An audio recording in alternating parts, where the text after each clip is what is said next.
میرا مفتی صاحب سے سوال ہے، کیا صرف 5 وقت کی نماز پڑھنے سے جنت ملے گی یا اور بھی کچھ ضروری ہے؟ اس کا جواب عنایت فرما دیں۔ جنت میں اصل جو دار و مدار ہے وہ تو بندے کے ایمان کا ہے،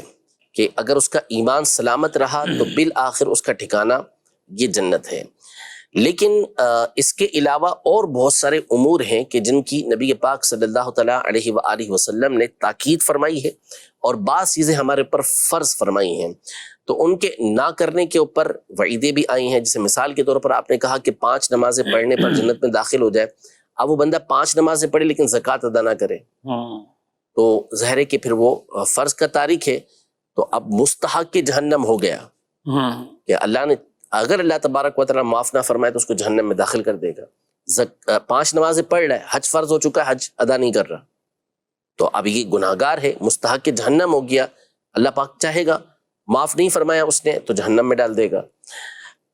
5 نمازیں پڑھ رہا ہے لیکن رمضان کے روزے نہیں رکھتا تو یہ فرض کا تارک ہو گیا۔ 5 نمازیں پڑھ رہا ہے لیکن لوگوں کے پیسے کھا کے بیٹھا ہوا ہے، 5 نمازیں پڑھ رہا ہے، لوگوں پر ظلم و ستم کر رہا ہے، جوا کھیل رہا ہے، رشوت لے رہا ہے، سود لے رہا ہے، تو اب یہ جو کام کر رہا ہے تو 5 نمازیں پڑھ لینا اس کے لیے کافی نہ ہوا، بلکہ ان چیزوں سے بچنا بھی اس کے اوپر لازم ہوا۔ تو اصل یہ ہے کہ نبی پاک صلی اللہ تعالیٰ علیہ وآلہ وسلم نے جن جن چیزوں کا حکم ارشاد فرمایا ہے ان پر عمل کرنا، اور جن جن چیزوں سے بچنے کا حکم ارشاد فرمایا ان سے بچنا، یہ تمام کی تمام چیزیں ضروری ہیں، اور درجہ بدرجہ نبی پاک صلی اللہ تعالیٰ علیہ وآلہ وسلم پر احکام نازل ہوتے رہے، وقتاً فوقتاً نازل ہوتے رہے، ترتیب کے ساتھ نازل ہوتے رہے، اور نبی پاک صلی اللہ تعالیٰ علیہ وآلہ وسلم ان چیزوں کا حکم دیتے رہے۔ 5 نمازوں کو حکم آیا تو 5 نمازوں کے ادا کرنے کا حکم فرمایا، پھر اس کے بعد وطر کا حکم آیا تو وطر ادا کرنے کا حکم ارشاد فرمایا، پھر جو اپنی سنت کے اوپر عمل کا حکم تھا اس کا حکم ارشاد فرمایا، اسی طرح زکوٰۃ کا حکم آیا تو زکوٰۃ کا حکم ارشاد فرمایا۔ تو جو چیزیں کرنا ضروری ہے انہیں کیا جائے گا تو ہی حقیقی طور پر بندہ یہ جنت کا مستحق ہوتا ہے۔ عمل کے ذریعے ویسے بھی کوئی جنت حقیقی طور پہ پالے یہ نہیں ہوتا، حقیقی طور پر تو اللہ کی رحمت ہے جس کے ذریعے وہ جنت کے اندر داخل فرمائے گا، لیکن ہم پر یہ لازم ہے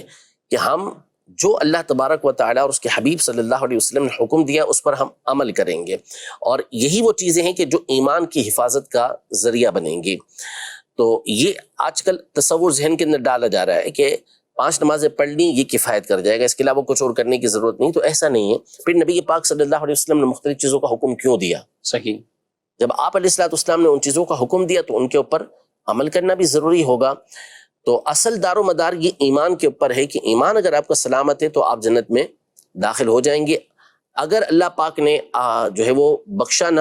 پہلے سزا ملی تو سزا ملے گی، پھر اس کے بعد جنت میں داخل ہو جائیں گے جبکہ ایمان سلامت ہو۔ اگر ایمان سلامت نہ رہا تو آپ نے کتنے ہی نیک اعمال کیے ہوں، فَجَعَلْنَاهُ هَبَاءً مَنْثُورًا، قیامت کے دن اللہ پاک ان تمام کو ریزہ ریزہ کر کے رکھ دے گا، ان کی کوئی حیثیت بھی نہیں ہوگی۔ تو اس لیے ضروری یہ ہے کہ بندہ نیک اعمال کرتا رہے، گناہوں سے بچتا رہے، اور اللہ پاک کی رحمت کے اوپر امید رکھتا رہے کہ وہ اپنی رحمت کے ذریعے جنت کے اندر داخل فرما دے۔